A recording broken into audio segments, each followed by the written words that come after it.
My name's Stacy Rutland. I'm the founder of Basic Income March, as well as the Income Movement. It's really lovely to have you all here today. I want to, on behalf of Income Movement, as well as our sponsors, Fund for Humanity and Steady, I want to welcome you to this Livestream 2020, the Year of Basic Income. Before we move into our program tonight, I wanted to just take a moment to really give a moment for all of us together to recognize the passing of Justice Ruth Bader Ginsburg.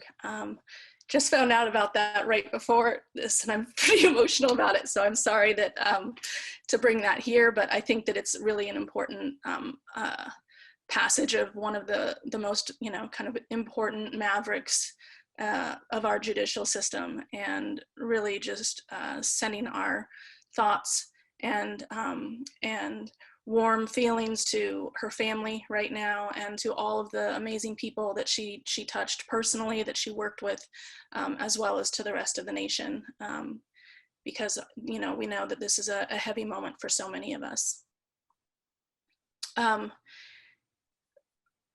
Tonight we're here together really to take stock of and pay homage to the work that we've done together collectively as a community this year for the movement for basic income.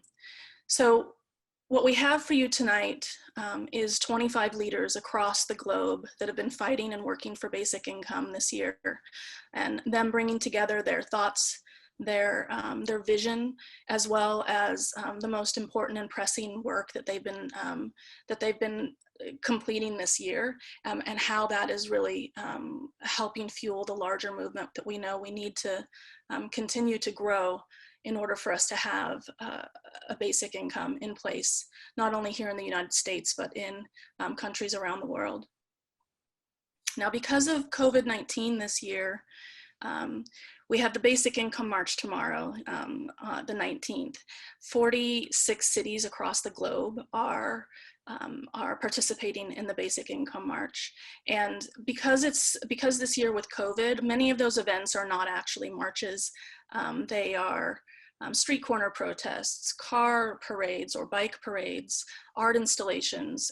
People are getting very creative in ways that we can all come together, publicly demonstrate, but still practice safe social distancing. And because of that, it's hard in those kinds of events to actually have opportunities for speakers to come forward, for leaders of the basic income community to come together and speak. And so what we thought this year that we would do is actually have a live stream such as this, where we can bring together leaders, really be able to have an opportunity for the global community to come together and take stock in the progress that we've made.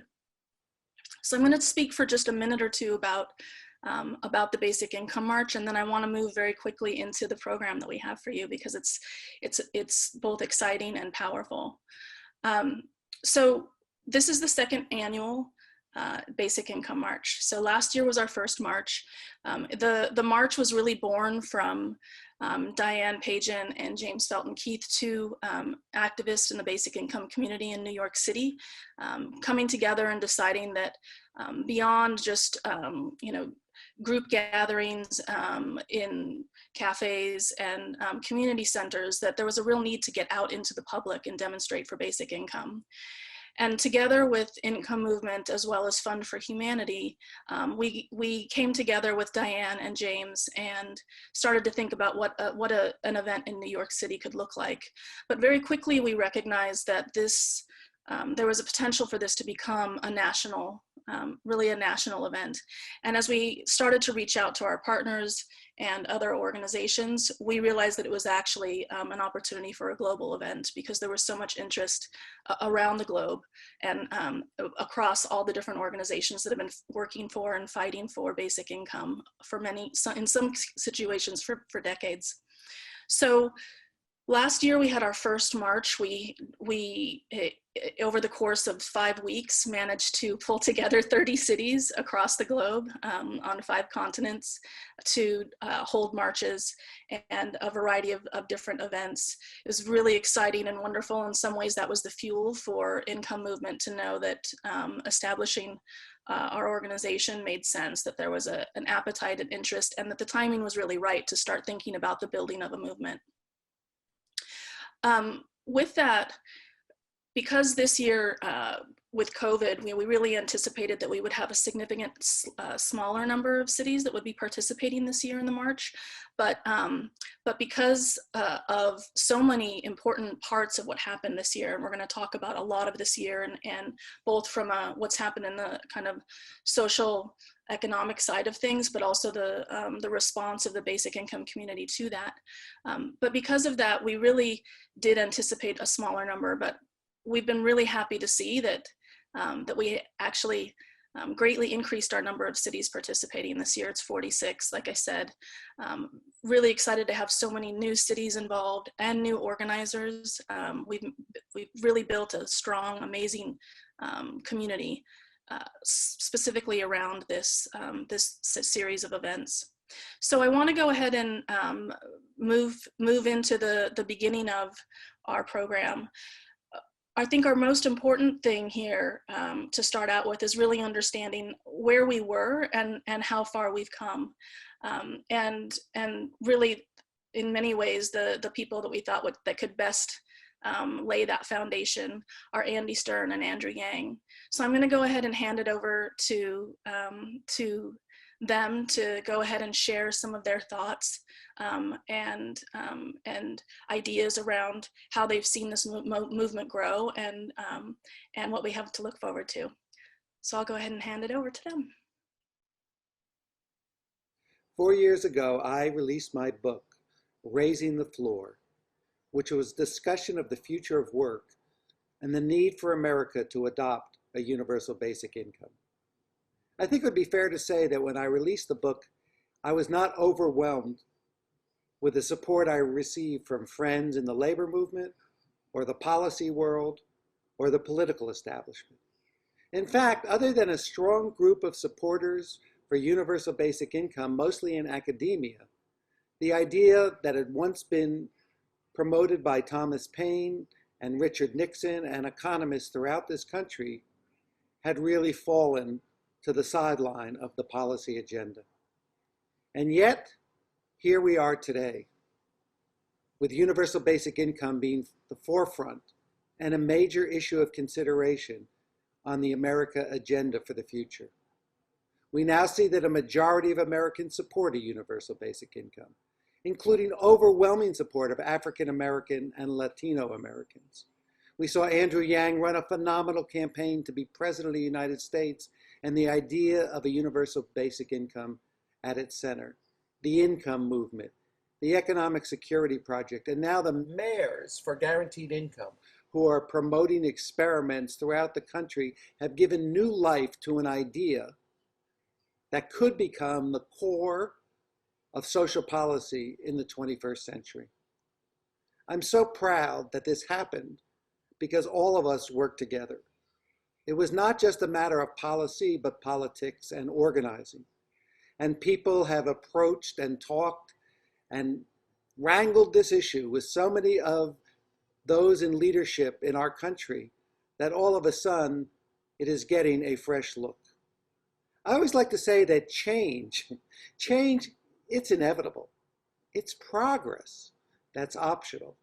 And universal basic income, ending poverty as we know it, giving everyone a secure future, a strike fund, a way to walk away from bad jobs or bad marriages, is the social policy of the future and is what America needs. So keep doing what you're doing because it's working, and particularly the organizing and the work we're doing with political figures across the country, but most importantly, with average Americans who will be the greatest beneficiaries of a universal basic income. Universal basic income can change lives, and with our help, it will. Hello, everyone. Welcome to the Basic Income March live stream. This is so exciting.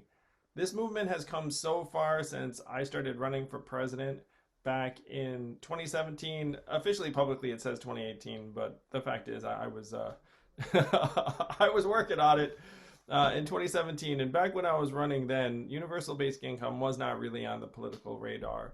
And look at us now. Now 55% of Americans are on board with the fact that we should have universal basic income immediately and in perpetuity. 75% of Americans are for cash relief during this pandemic. If you think about 2020, what can you get 75% of Americans on board with? Not a whole heck of a lot. And I dare say that cash relief will end up leading directly to universal basic income, in large part because when you give people these resources in our hands, then people love it. Economists have looked at it and said that even that April stimulus, though it was not sufficient, it still did an immense amount of good. You're seeing folks like Kamala Harris, who ran on a particular version of universal basic income and is right now for $2,000 a month cash relief, who's going to be the vice presidential nominee and hopefully our next vice president.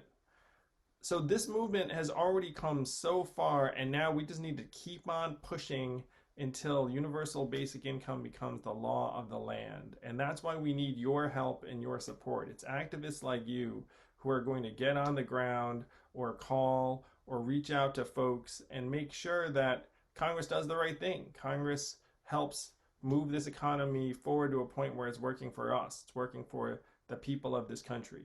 This event is a big part of it. These marches in dozens of cities around the country and even around the world is going to help show the strength of this movement, but it wouldn't happen without each and every one of you doing the work every single day to let people know that we can do this for ourselves, that this is now real, it's immediate, the need is more urgent than ever.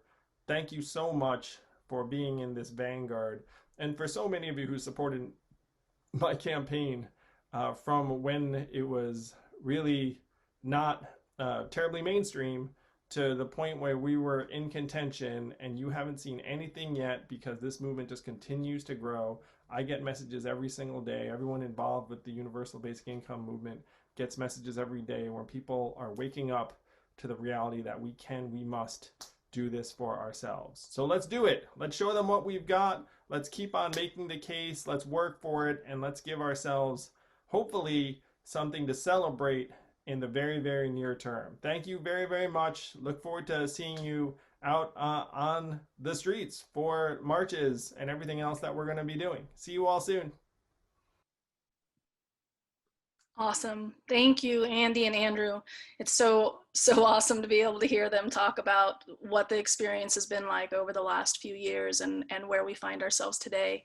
And they really set a great foundation for the different conversations or different talking points that we're going to have a chance to hear during the event tonight. I think one of the things that we know based on where we are right now in as a kind of global economy and the United States, kind of where we are politically and socially.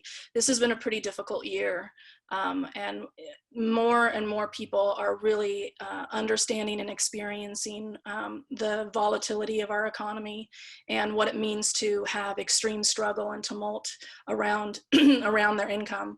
And so when we go into and really think about the progress that we've made today, we must first really think about not only COVID, but the uprising of Black lives and the demand for social justice and kind of all of those important components that have been a huge part of what we've all been supporting and engaged with over the last 6 months.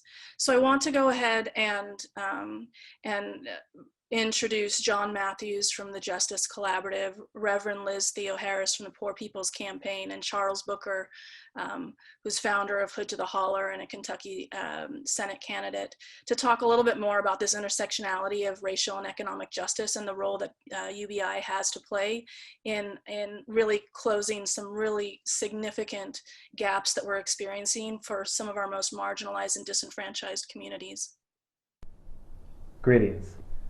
My name is John Matthews. I'm Director of Community Engagement and Senior Legal Counsel at the Justice Collaborative. I bring you greetings from Long Beach, California.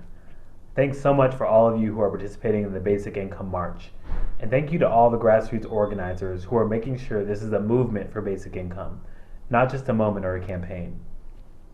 It is a pleasure to be in virtual community with all of you. At the Justice Collaborative, we are working every day to end extreme vulnerability and create a more free, more stable, more safe America. When I joined the organization in 2018, we were focused primarily on advocacy campaigns designed to help dismantle mass incarceration and transform the criminal legal system in the United States. This is important because there are 2.2 million people in our nation's jails and prisons, and about twice as many on parole or probation. But what was clear as we were working with organizations and directly impacted people around the country is what Rashad Robinson at Color of Change often says, which is that people experience life in total, not in the single issue silos we often use to organize our work. This lesson is especially important in these unprecedented times, in this moment, where our communities have been devastated by COVID-19, police brutality and incarceration, and extreme economic instability. We see that the poor are often over-policed and subjected to the violence of the criminal legal system. We also know that formerly incarcerated individuals often return to their communities and are left to survive with nothing. We know that American families are struggling and need direct cash to help them make ends meet. This national emergency has revealed the critical role direct cash payments can play to help people avoid the devastating effects of the COVID-19 virus, but also the preventable secondary consequences: homelessness, incarceration, food insecurity, and lack of medical care. An unmistakable demand for transformative change is growing. People are being forced to grapple with fundamental questions about how we live and organize ourselves as a country. There are visionary leaders stepping forward with bold plans to meet the urgency of the moment. Together, we can end the politics of racial resentment and dehumanization that has created an incarceration crisis and harmed immigrants and their families. We can build a just and sustainable economy, and we can unrig our democracy so that people get the full value of their labor and every person's voice and vote matters. This movement is important. Universal basic income would provide every person with the resources to obtain basic necessities and care during this time of tremendous economic and social uncertainty. It would ensure that those who have lost their jobs, health insurance, and childcare are able to continue to feed their families, provide health coverage, and afford their homes. It would mean that those living in shelters can move to hotels to practice safe social distancing. In short, universal basic income can and will provide dignity, security, and economic stability to every person in this country, right now and in the future. Thank you so much. I'm looking forward to working with all of you. You can find me at John A. Matthews 2 on Twitter, and I'll see you soon. Thanks. Bye. My name is Reverend Dr. Liz Theo Harris, Director of the Cairo Center for Religions, Rights, and Social Justice at Union Theological Seminary, and co-chair of the Poor People's Campaign, a national call for moral revival. With our 43 state coordinating committees, dozens of national faith bodies, and hundreds of partner organizations, who organized the largest and most expansive wave of nonviolent civil disobedience in the 21st century in the spring of 2018, and the largest social media gathering of poor and low-income people on June 20th, 2020. The complete inadequacy of our nation's welfare system, the lack of a jobs or income guarantee are a few of the things that have been most clearly revealed through this crisis.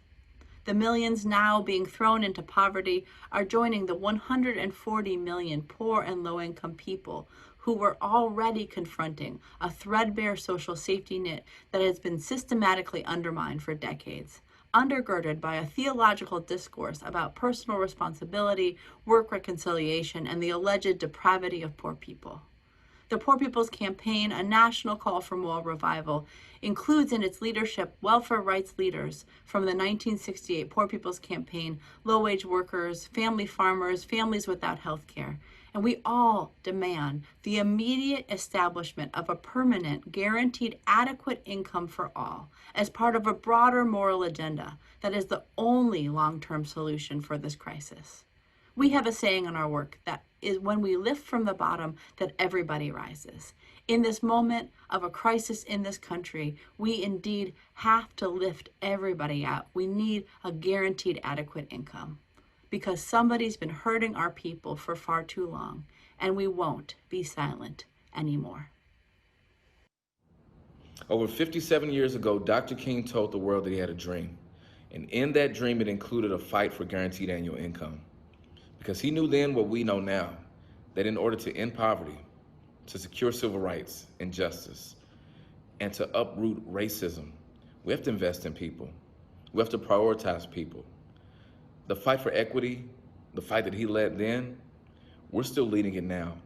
And as I stood on the steps of the Lincoln Memorial this year, celebrating the March on Washington, I shared those words that our fight isn't done. See, I'm a state representative in Kentucky, and I live in what has for years been the poorest zip code in our Commonwealth. And seeing struggle passed down generation after generation, poverty being perpetuated, it's let me know that nothing will change unless we do the work, unless we tell a new story, unless we prioritize people and fight back. And you know what? That's what we're doing now. We're telling the world that we're ready to uplift the voices of regular folks that have been working so hard for so long, only to be exploited and abandoned and thrown off the cliff. We're standing up now to say that we want a brighter future for our children, we want stronger communities, and we want justice in a real sense, in our pocketbook, because we deserve it. We deserve an equity stake in our future. We deserve to be able to look our children in the eyes and say that you don't have to struggle the same way that we did and our grandparents did. The fight for universal basic income is a fight for the soul of our nation. It is a fight for our priorities as human beings, and it is a fight that we are poised to win.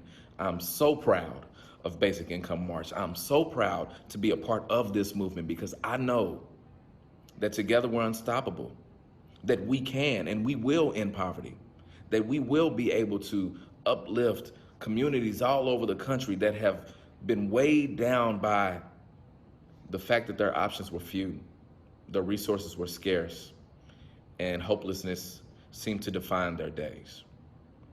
A brighter future is before us, and we're leading forward. And I'm proud to say that together we're going to make it happen. So as we lead into this income march, let's be fired up like never before. Let's push harder.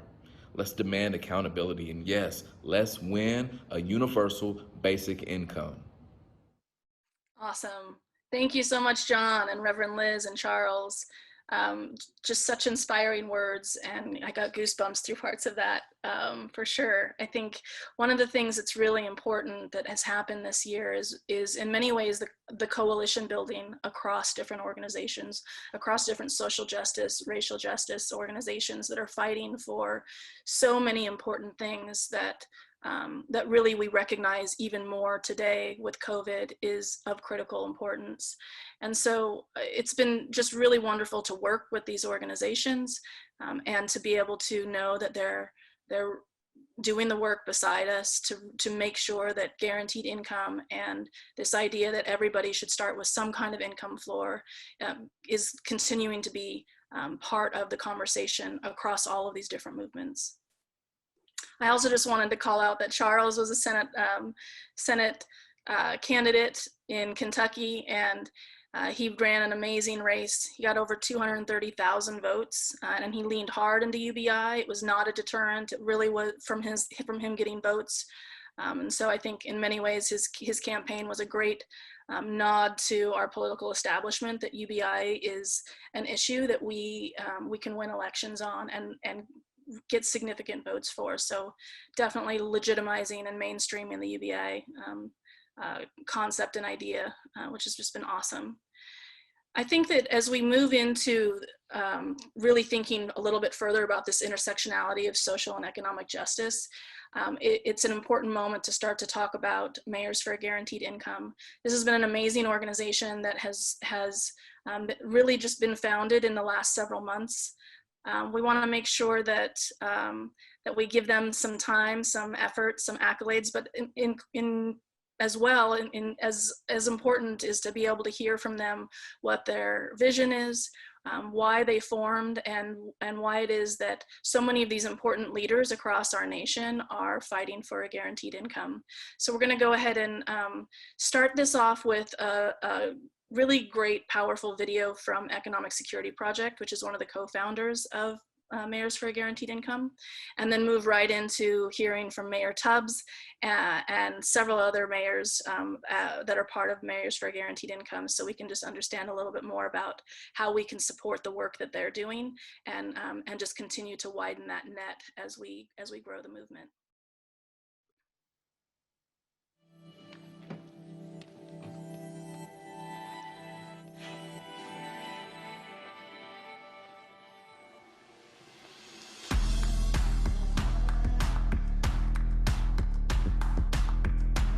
All the mayors are saying together, we will pilot, we will test, and we'll also speak to the need for our constituents to have immediate cash assistance now, particularly during a time of COVID-19, and particularly during a time when people are out in the streets protesting and demanding a change from the status quo.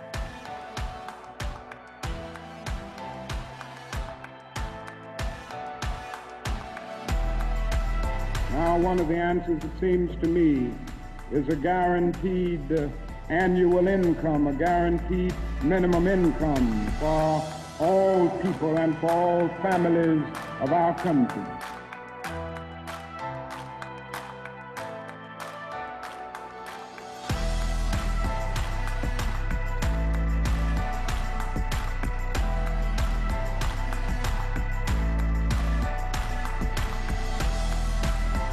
We have got to get to the place within this country where we stop connecting poverty as a moral failing. Individuals are poor because a lot of these systems are not aligned to allow you an opportunity to get ahead financially and to have economic security.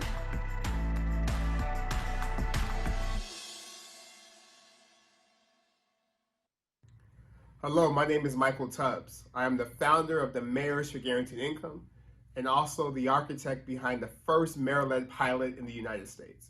And when we talk about a universal basic income, we're talking about something as fundamental as the notion that every human being on this planet deserves the opportunity to live with dignity, deserves the dignity of an economic floor and the chance to live a life free of the scourge of poverty, of scarcity, of lack. And as someone who grew up as a child of a single mother, I remember watching how my mother worked and worked and worked and worked to barely get an inch ahead. And I'm so excited to be part of this global movement with you all in demanding basic dignity for all of our people.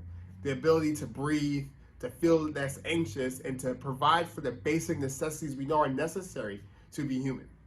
COVID-19 and the reckonings globally around ending white supremacy and racism have really brought into the center the fact that for far too many people in our countries, in our cities, in our world are needlessly suffering from lack, from economic insecurity, and from not having the agency to make the right decisions for themselves and their families. And that's why I started the Mayors for Guaranteed Income Network, with an understanding that, at least in the United States, that mayors are the moral leaders that can speak to not just where we are, but where we should be. And we understand that this idea is one that's deeply rooted in the American story, from Thomas Paine to MLK to folks like Vice President nominee Kamala Harris, who are all saying that folks need cash to build a floor, to have a steady foundation, to live the lives of dignity we all deserve. So again, count me as your brother in this global struggle, in this global movement, and count all the mayors in the Guaranteed Income Network as your partners in paving the way for a more just, a more humane, and a more dignified existence for all people on this earth. Thank you. Hi, I'm St. Paul Mayor Melvin Carter. Now more than ever, amid this enduring public health and economic crisis, too many people in communities across our nation are struggling to make ends meet. Just as those in our asset holding class are experiencing a stock market with record returns, right here in St. Paul, over 70,000 have filed for unemployment benefits since the start of this pandemic. It's time for our generation to sign a new social contract and to rethink how our economy connects with and supports all of our neighbors. Unconditional cash transfers that are guaranteed every month will not only help families pay their bills, put food on the table, and keep a roof over their head, it'll also make sure everyone can access the economic security that remains elusive for too many in our country. We are launching our Guaranteed Income Demonstration Project in St. Paul later this month to help realize this vision in our community. Our pilot will help demonstrate the impact of guaranteed income for families in our community and will help show how guaranteed income programs can boost communities everywhere. A guaranteed income is an idea that is becoming reality quickly and stands to make a real difference in St. Paul and across our nation. Join us in this movement. Help us make sure that everyone can access and participate in the economic security of our country as we move forward together and build a pathway that works for all of us. When this pandemic hit, Los Angeles came together and raised more than $36 million to ensure our hardest hit families would not go hungry or homeless. Yet the folks helped by this effort were struggling to stay afloat long before COVID-19. And our success reinforced a core question. What if a guaranteed income had already been part of our policies and programs before the virus upended our lives and our livelihoods? It's an idea with the potential to address challenges, inequities, and disparities that are laid bare by this crisis. Because poverty is a silent killer of people and dreams, especially in communities of color. And a guaranteed income could be the first step to closing gaps in health, wealth, and housing that have trapped too many generations in cycles of unequal opportunity and economic despair. But this isn't just about a safety net alone. It's also about the fundamental fabric of a fair future. And I challenge all cities to help build that foundation of stability and security before the next public health crisis strikes, and to build a national movement for getting this done in Congress, so that every American will know that when disaster hits, there's something to catch her. Hello, I'm Keisha Lance Bottoms, the mayor of Atlanta, Georgia, and I'm proud to join mayors across the country as we explore guaranteed minimum income as a way that will help our vulnerable residents meet their most urgent needs. A guaranteed income is a practical way to supplement America's social safety net during the COVID-19 pandemic and beyond. A regular cash payment to individuals will empower our most vulnerable residents with the ability to address their most essential needs, such as housing, food, and transportation. It can also help with unpredictable expenses and external shocks during these uncertain times. A guaranteed income can be part of a long-term solution to economic insecurity, inequality, and poverty. Atlanta is the cradle of the civil rights movement and home to Dr. Martin Luther King Jr. As part of his campaign to abolish poverty, Dr. King called for a guaranteed income to be established more than 50 years ago. He understood that economic security is an individual right and a basic need for everyone to thrive in this country. As part of this powerful coalition of mayors, I look forward to the meaningful work we will do to push our communities forward as we continue to fight for justice, for fairness, and for human dignity. Thank you.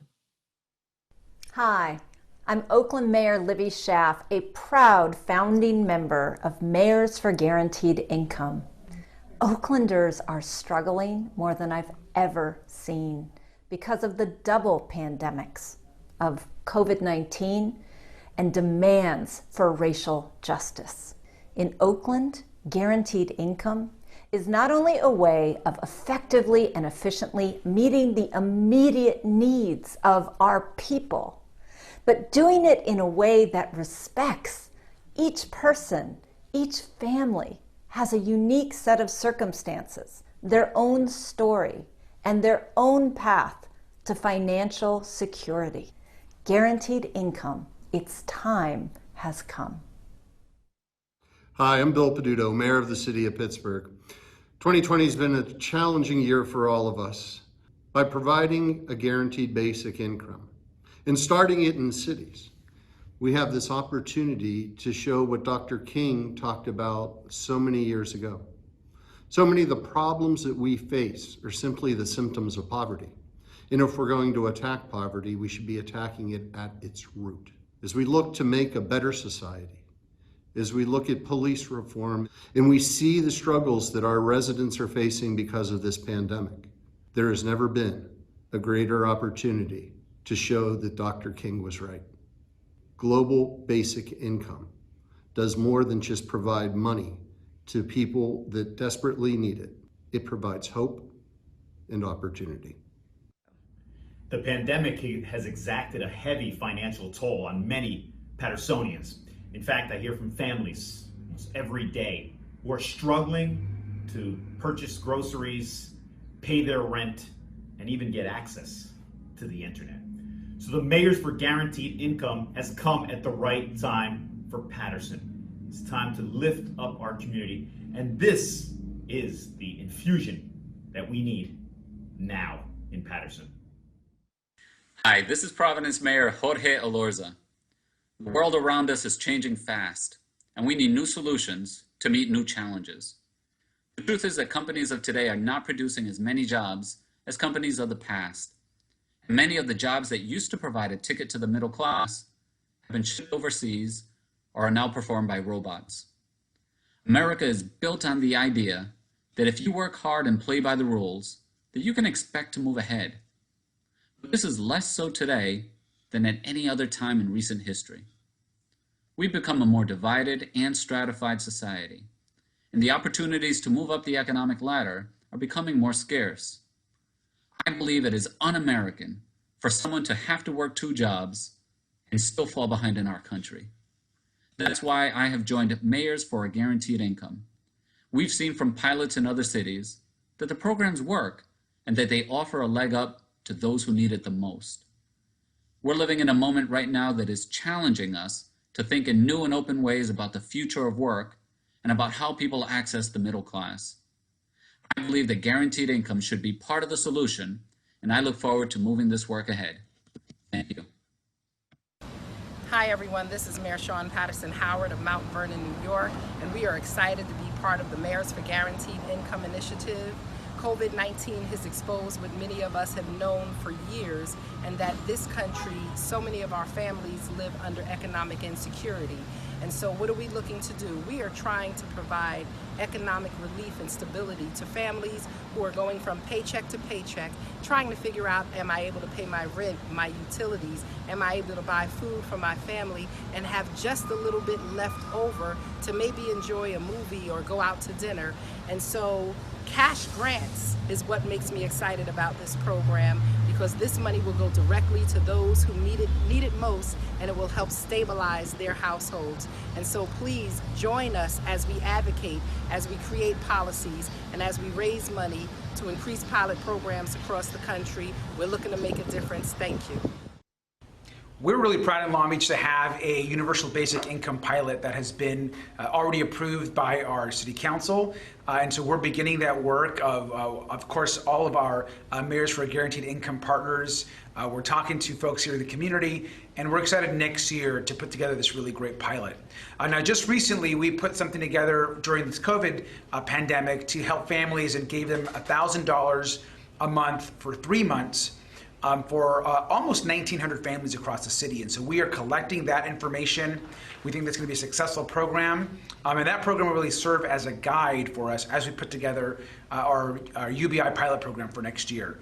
We're grateful that this group exists. I think we'll be able to all learn from each other from across the country. And most importantly, really uplift a really great, I think, movement that's happening across the country to ensuring that every person has their basic needs met and that they all have enough to support themselves and their families. So here in Long Beach, we're totally in on UBI, and we're excited for our pilot program next year.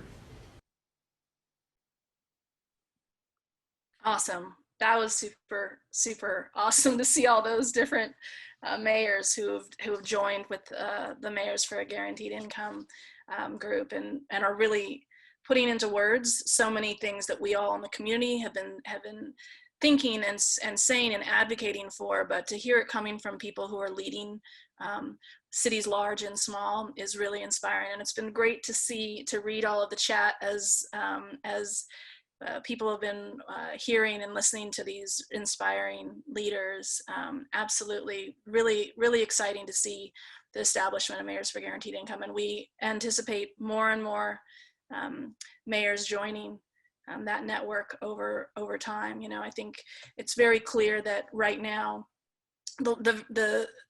our Congress is really letting us down in the ability for us to really respond to, as a nation, the dire economic circumstances that we find ourselves in, and that so many millions of people find themselves in.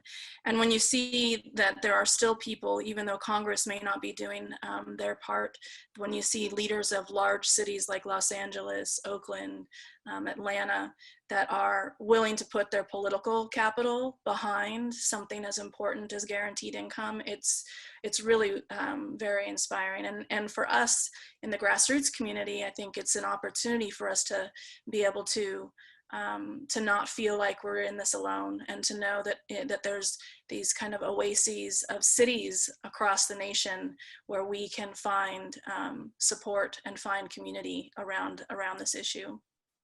But of course, the Mayors for a Guaranteed Income, that's not the only area that we saw some significant growth in our leaders talking about this idea of direct cash payments. Under COVID, and really very immediately in response to COVID, several members of our Congress actually presented legislation that's designed specifically to include ongoing cash payments to people during this pandemic and economic crisis. So this is essentially emergency UBI, but there were multiple bills that were presented. And this was really an exciting and important moment for us as a movement to be able to hear people who are sitting in Congress talking about this as a real solution, and in some ways the only real moral solution that our leaders and our government should be instituting right now under our current situation. So we want to spend a little bit of time looking at and thinking about, hearing about this experience. We're going to start with Natalie Foster from Economic Security Project. They actually were responsible for writing Emergency Money for the People, the bill that several senators and representatives presented.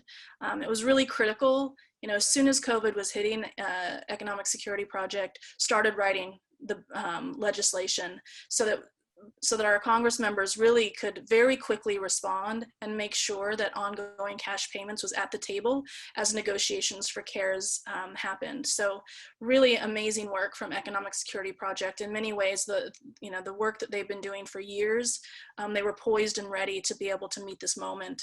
So we'll hear a little bit from Natalie Foster. We'll hear some from Scott Santens, UBI Advocate Extraordinaire. And we also have just pulled together some clips from news stories and from different Congress people talking about why they've decided that direct cash payments to people is so important here, because it's just been such an amazing thing this year to see so many people start to have this conversation. So let's go ahead and hear from Natalie first and move through.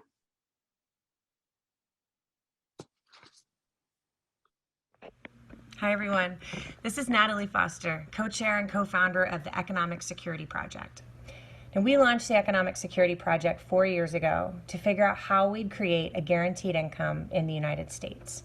We were very motivated by the fact that most Americans could not pull together $400 in an emergency if they needed to, that a quarter of Americans, despite working full-time, are on some form of public assistance because wages are so low, and the fact that wealth concentration was at the levels akin to prior to the Great Depression. Wealth concentration was at an all-time high in America. And this has all been exacerbated by COVID and the economic crisis that we're now in. The silver lining of the moment is that there's more political space opened for big ideas like a guaranteed income. And so we've been very focused on how to include monthly checks until the economic crisis is over into any stimulus bill that passes, and the first 100 days of any new administration post-November. This has been fast. It's gone from an idea to actual bills in Congress in just a matter of months and years. And thanks to so much of your work. Thanks to groups like Income Movement, who have made sure that in every city in America, there's people advocating for a guaranteed income. There are bills in the Senate that would create a monthly income until the crisis is over. There's bills in the House. There's bills on both sides of the aisle, Republican and Democrat, advocating for this. We have bills now, which we've never had. We have the polling. 88% of Americans want checks until the crisis is over, and that is true across all political stripes right now. We have the bills, we have the polling, but we are not quite there yet. It is important that whatever passes include monthly checks, and it's why marches like this could not be more important to keep doing. So thank you for what you do. Thanks to Income Movement for what they do. And let's go make sure that we can guarantee an income in the next several weeks as we respond to this great crisis in the United States. Thanks so much.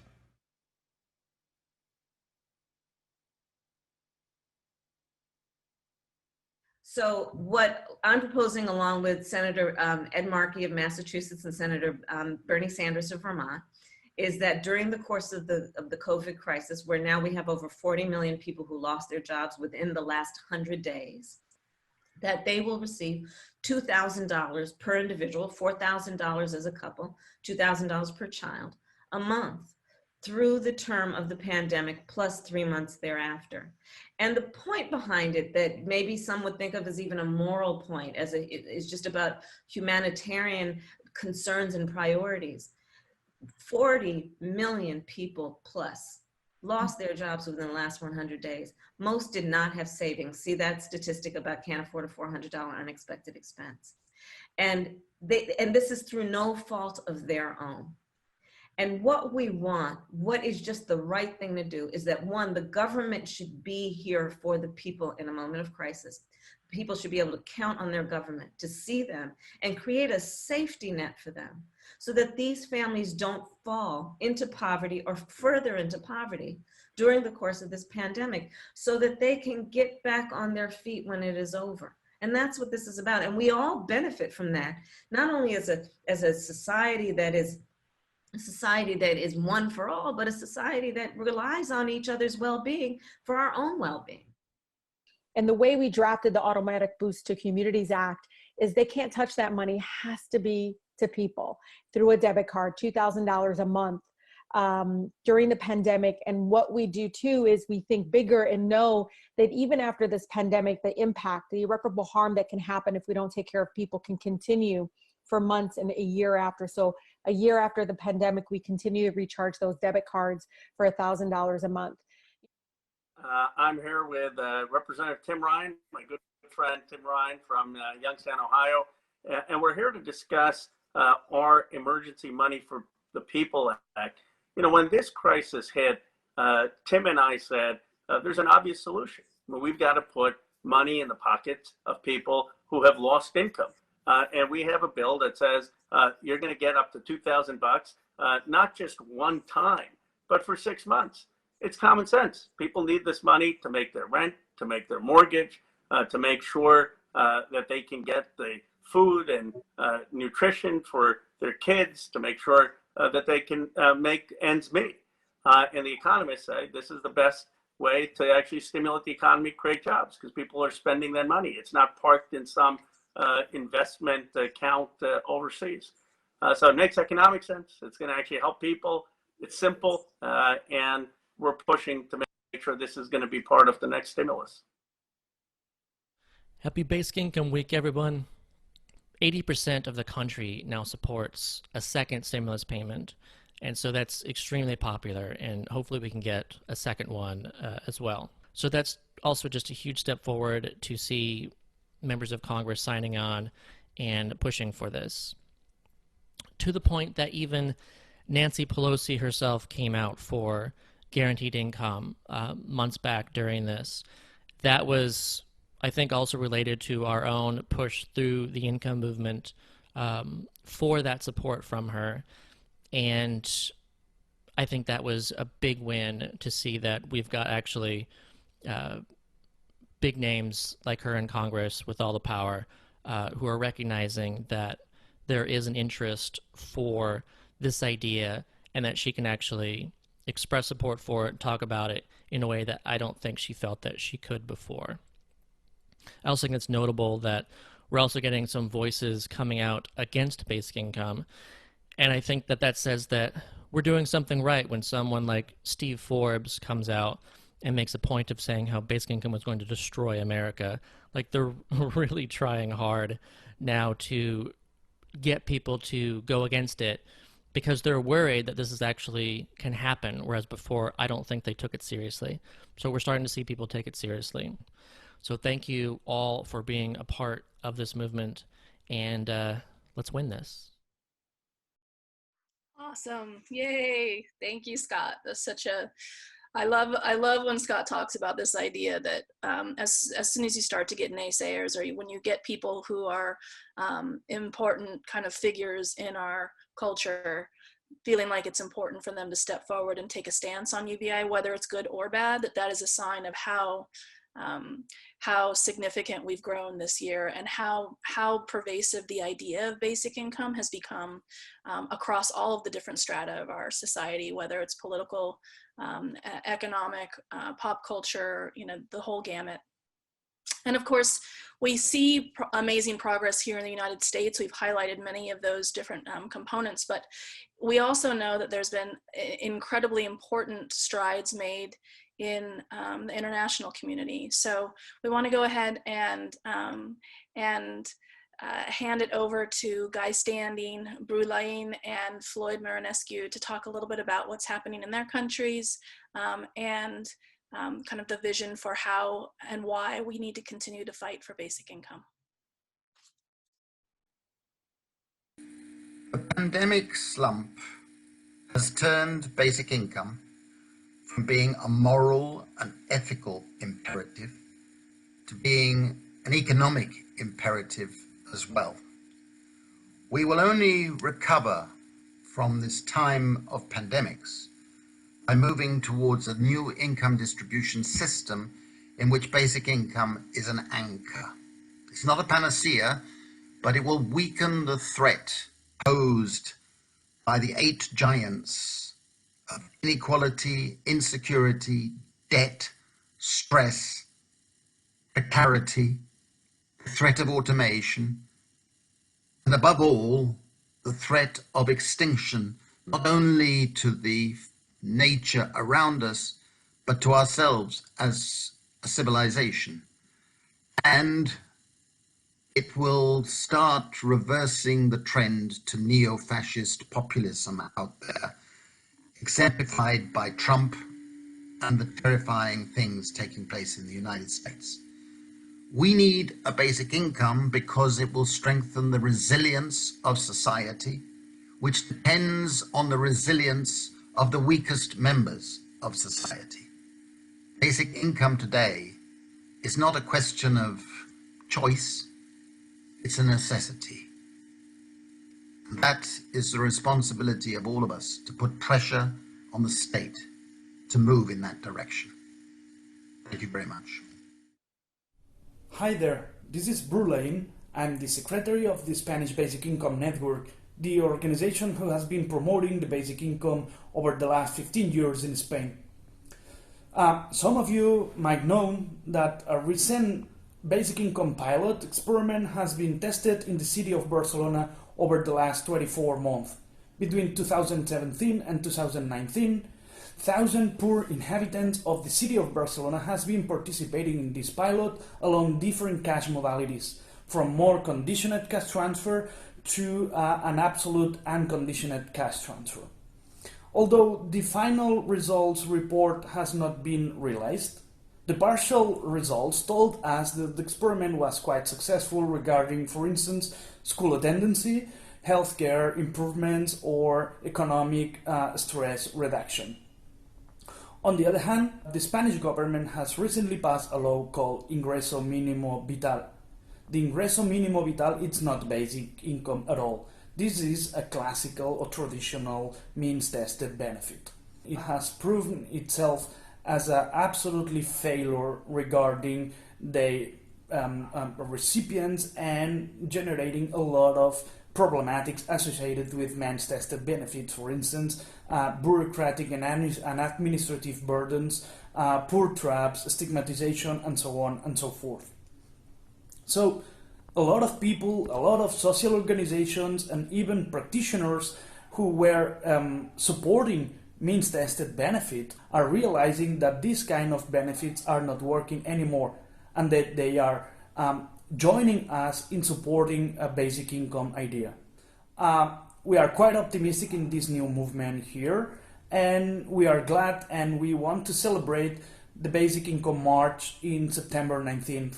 So we hope that the march will be successful. See you soon, and all the best. Hello, Worldwide Advocates. I'm proud to be here as part of the Income Movement to present what UBI Works has been up to in Canada for the last 6 months to a year. My name is Floyd Marinescu. I'm the founder of UBI Works Canada and a CEO activist for Universal Basic Income. Andrew Yang calls me the Yang of the North, but I'm not a politician, just a concerned citizen, just like the rest of you, trying to see us move towards a more sustainable economic system where everyone can pursue their potential and no one is held back by material constraints or unsafe environments. Perhaps the world's largest basic income experiment has occurred in Canada as a response to COVID-19. Nearly 1 in 4 adults, 47% of working Canadians applied for a special benefit that was created in response to the pandemic called the Canada Emergency Response Benefit, or the CERB. This gave people $2,000 a month or $500 a week, no questions asked. In total, 8.7 million Canadians, as I mentioned, 47% of the workforce qualified and received some of these payments, some for up to 6 months. This might be one of the largest experiments in history. What did Canadians do with this money? Well, these are people who couldn't go back to work. So many of them, we see incredible stories coming in of people starting businesses, people doing volunteer work for the first time in their lives, being able to pay down debts. Governments and media will be talking about recovery programs for the next 6 months to 2 years as we transition this post-pandemic economy. And what do we see in the pandemic economy? We've seen rapid automation of jobs, 10 years moving up the timeline of the fourth industrial revolution that we are in. A lot of people won't have jobs to come back to. In this economy where wages haven't been growing for 40 years due to automation, a share of the economy is how we can evolve our economy so that it benefits everyone by directly paying us a share of our growth and a share of our productivity, because jobs aren't working for most people. Wages are not growing as faster than cost of living. This is not okay. And the same old standard jobs creation programs, same old rhetoric is not going to work. A universal dividend gives all of us a share of our economy. And we want to promote this to the worldwide community, that this is also a way that you could explain basic income in your country. So wish us luck. That was pretty cool to hear about a lot of the different pilots, the impact of some of the pilots or some of the direct cash payments that have happened in Spain and in Canada. So thank you, Floyd and Brew, for bringing those up. I think that it's really, starting to think a little bit more about this idea of pilots. Of course, we've seen a great increase in pilots in general in the United States, conversations about it. Of course, obviously, it's one of the primary goals of Mayors for a Guaranteed Income is to increase pilots in their cities to help kind of build coalition of support with constituents towards that and be able to pull together the data that can point to the need for it on a national level and help influence Congress to make the right decision. We also see, there's lots of pilots happening. Of course, there's in the film Inherent Good that we premiered earlier this week, they highlight Magnolia Mothers Trust, which is a phenomenal pilot that's actually finished a full year cycle and is in the midst of their second. And then, of course, we've also seen in Santa Clara an amazing pilot that focuses on supporting foster youth as they transition out of care and into independence. The tireless efforts of the organization, the Fund for Humanity, has made that happen and is really focused on what is a replicable model that other cities can use to be able to implement pilots such as that. We are also seeing with COVID creative pilots or creative ways to think about how we can get cash to people. With COVID, of course, there's been a huge loss of income for millions of people. And what we found is that there's kind of a new creative wave that's happening in many ways through organizations who are trying to fill the gap that our government is currently leaving in the United States. So we want to hand it over to Humanity Forward and Steady, who are two organizations, one that's in the nonprofit space and one that's in the private sector, who has really stepped into and risen in this moment of need for so many people to make sure that that they are can pay their bills and take care of basic necessities, even if they've had a significant loss of income. So we'll hand it over to Ethan Dunn and Adam Roseman.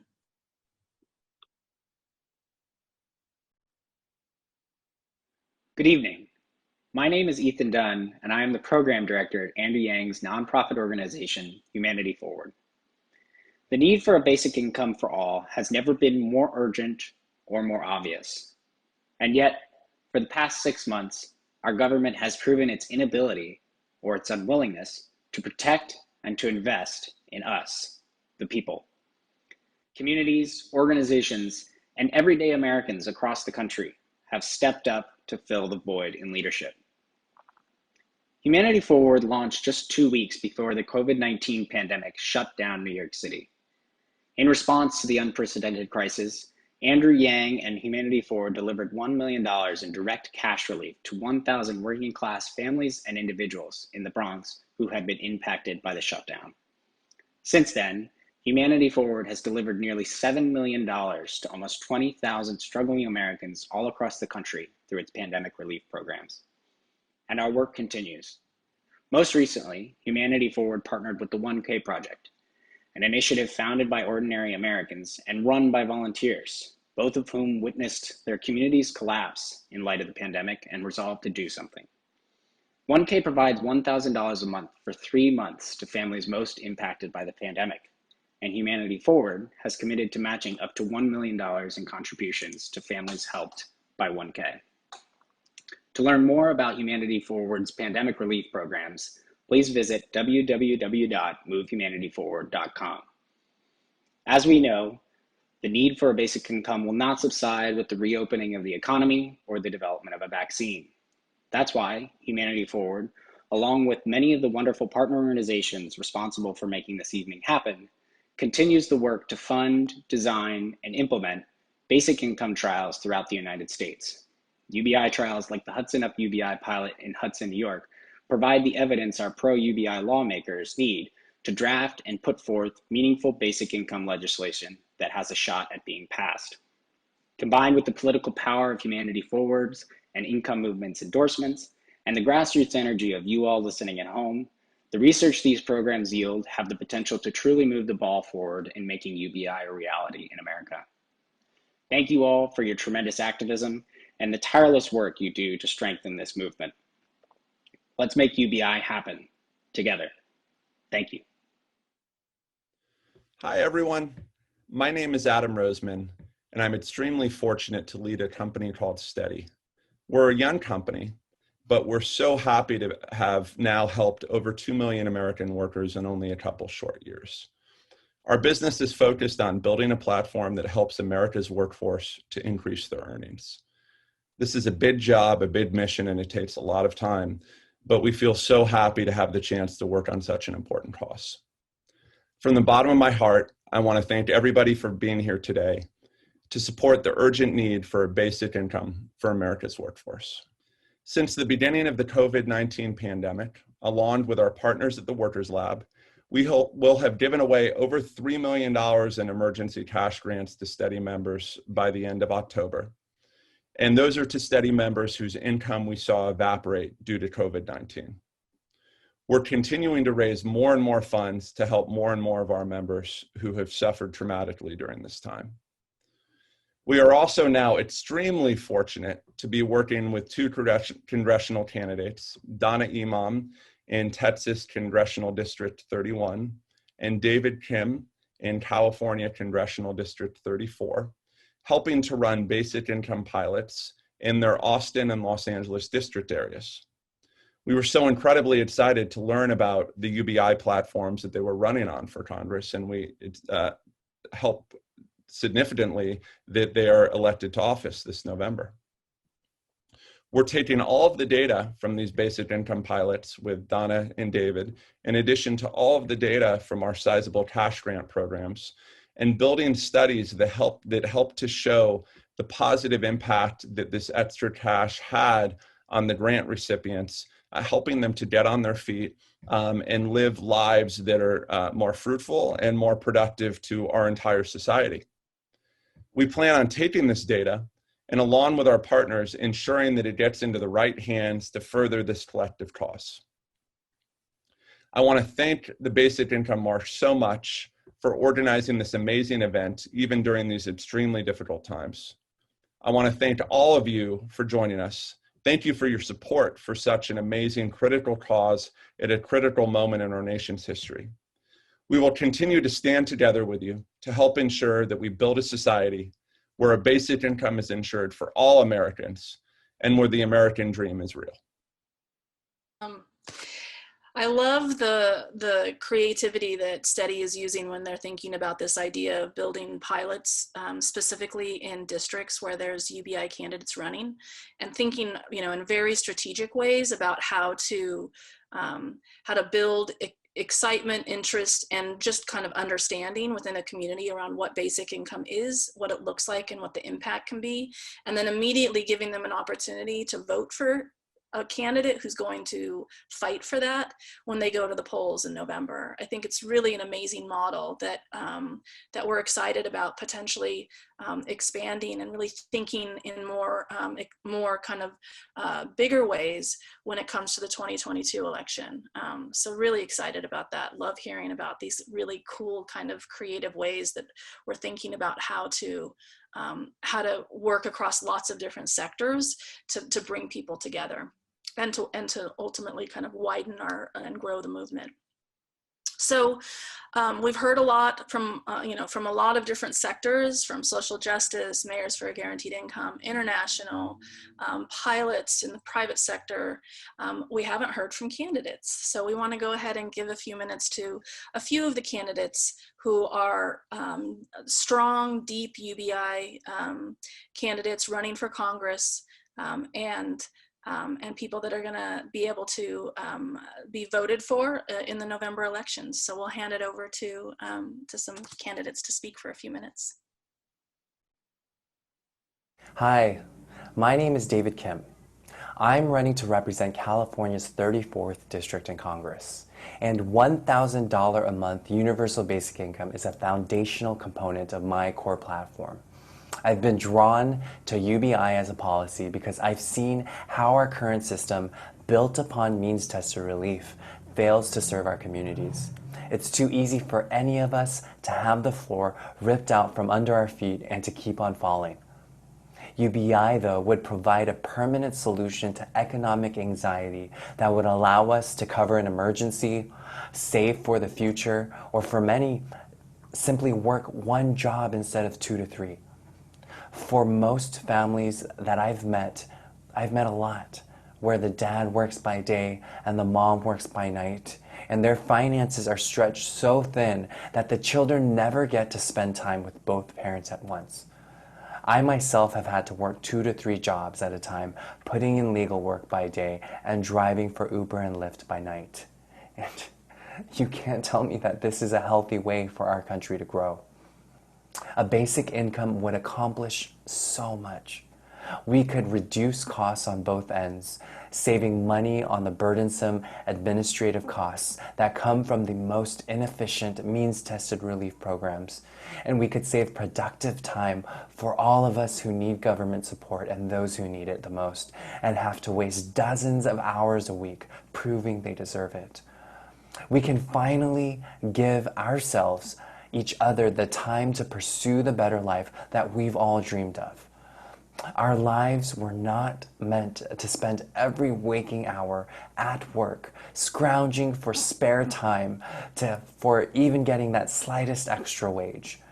Work is meant to sustain life and not the other way around.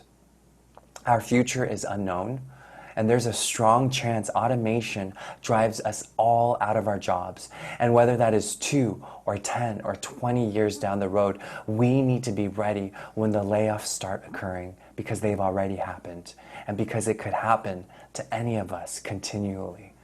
We shouldn't be left to fall into an abyss, and we all deserve a better floor to stand on, because only then will we be able to grow. And so that's why I support a universal basic income. Thank you. It's so easy right now to get lost in the chaos of our day-to-day lives, to just feel like we're one drop in an ocean, seemingly so small and insignificant. But when all these drops of water come together, we realize how powerful a shift in the tide can truly be. My campaign is attempting to make history and get the first Democrat elected in 139 years. For too many people, it seems like the deck is stacked against them. They work hard, sometimes multiple jobs at the same time. They go to school, they get the degrees, they do everything that they're told will make them successful, and it doesn't. We're living in this mindset of scarcity. We're told that we don't have the money or the resources, and we know that it's just not true. The freedom dividend will save lives. End of story. The freedom dividend is a really important part of my platform. The residents here in East Tennessee are facing poverty at an extraordinary level. I meet many people in my communities who don't have running water, electricity, internet access, quality education, or opportunity to good jobs. This is a massive problem that people are facing here in East Tennessee, and the freedom dividend would be immensely helpful to bring people up out of poverty and provide a basic floor level of decency and humanity to everybody here. We're asking for something basic. When we talk about universal basic income, what we're saying is, look, we have enough wealth in this world to ensure every single person has the ability to survive comfortably, meaning they can put a roof over their heads, meaning that they are not suffering from hunger, that they have enough food to put on their table, that they have the ability to go see a doctor, and do preventative care. These are things that are, by the way, we are able to do today, right now. If anybody tells you that we don't have enough money to cover every single person in the United States, definitely, and not only that, but across the world, that we can provide that to every single person. That is why I am a big proponent of UBI, that this is a financially solvable problem for every single person. So that's what led me to be a big supporter, and it is part of my platform, Real Pay for All. And I'll just mention very quickly here, Real Pay for All is this concept that if you work full-time for a living, you should not only be able to pay for your basic needs, but you should be able to thrive, which means you should be able to save for the American dream of putting a down payment on a home, and you should be able to comfortably retire after working decades in the industry. And this is something that can be done, and it can be financially solved. And I like to say our campaign is bringing the financial solution for the things that we believe are the morally right thing to do. I hope you are feeling excited and energized to move universal basic income forward. And the most immediate and effective thing we can do is get folks elected to Congress who are running on universal basic income. This Monday, there's going to be a massive phone banking effort for 2 incredible candidates that I love, Donna Imam in Austin, Texas, and David Kim in Los Angeles, California. If Donna and David get into the Capitol building, you know they're going to end up being champions for universal basic income. And all we have to do is get on the phone and reach out to folks in their districts and make sure that they win. So let's do it. Let's support Donna and David. Let's give ourselves something to celebrate in November and get universal basic income passed in this country as soon as possible. Thank you all. Absolutely. Yes, Andrew is so right. In order for us to be able to make the strides that we need from a political standpoint, which is the ultimate goal, get enough people into that Congress that's ready to not only support a bill, but pass it, put their neck on the line to make sure that that they can build enough political will in our government to be able to pass basic income. So I think it's really important, and wonderful to hear all of these different perspectives across all of the different sectors. But I think one thing that we want to make sure, and Andrew really does bring it up, you know, as he talked about this idea of phone banking and text banking and supporting UBI candidates, basically during COVID, you know, giving candidates the best chance of becoming a household name, which is through phone conversations. You know, canvassing is not possible right now, and so in a lot of states, in most states, and that's really a key way that most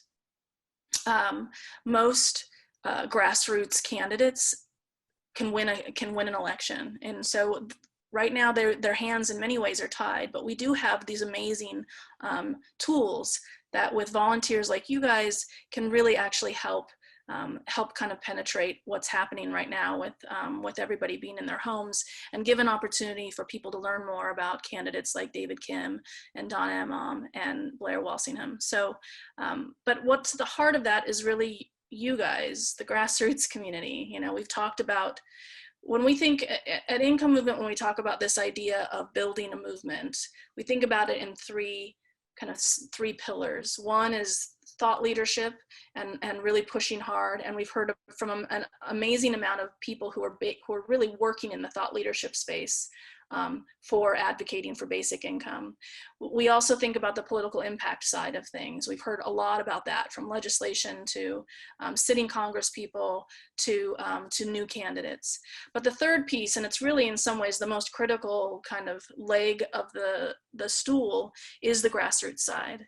And the Basic Income March is our opportunity to continue this work, to show the growth that we've made as a community globally.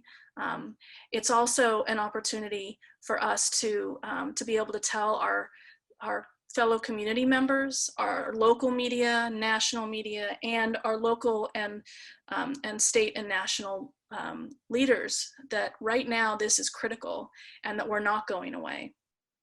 And so we're really excited to be able to have this really important annual event to rally around together as a community.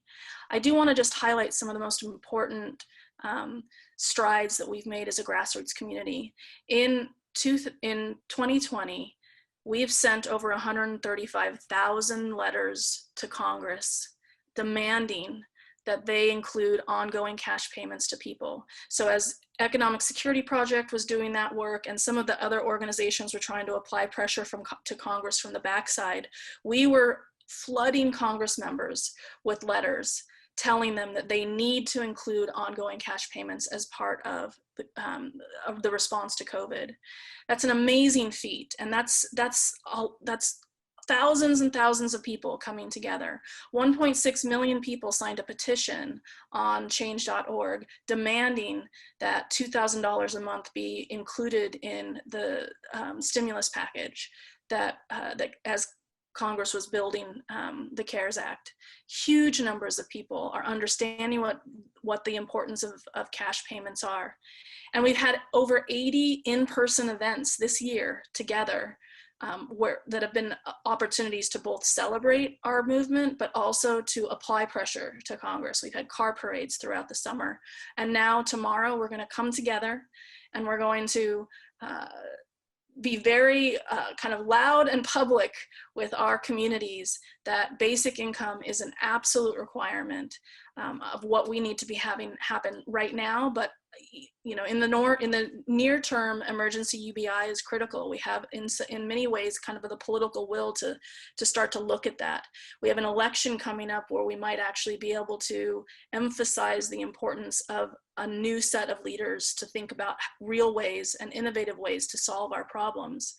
We also have an opportunity to make sure that this issue stays on the front burner when 2021 starts and all of the new leadership comes into office.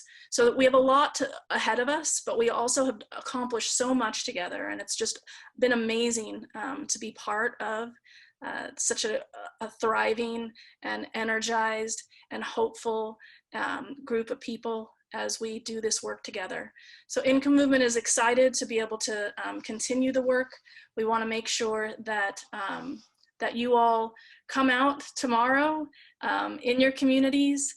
We have not only 46 events across the globe, but people all across the globe are also, if there's not events in their city, they're taking a walk, they're marching in solidarity, they're taking pictures of themselves marching and using the hashtag Basic Income March 2020 to say that in solidarity they are marching even though there isn't an event in their town. They're marching in solidarity with the idea that we must pass a universal basic income. We must pass emergency UBI in the short term and work to get a permanent one passed as well. So thank you so much to everybody. We have just a kind of last little piece here, but we cannot wait to see you. And on behalf of the sponsors of the Basic Income March, which is Income Movement, Fund for Humanity, and Steady, we want to make sure that, that you all have a safe, wonderful time tomorrow, and we look forward to seeing you out in the streets.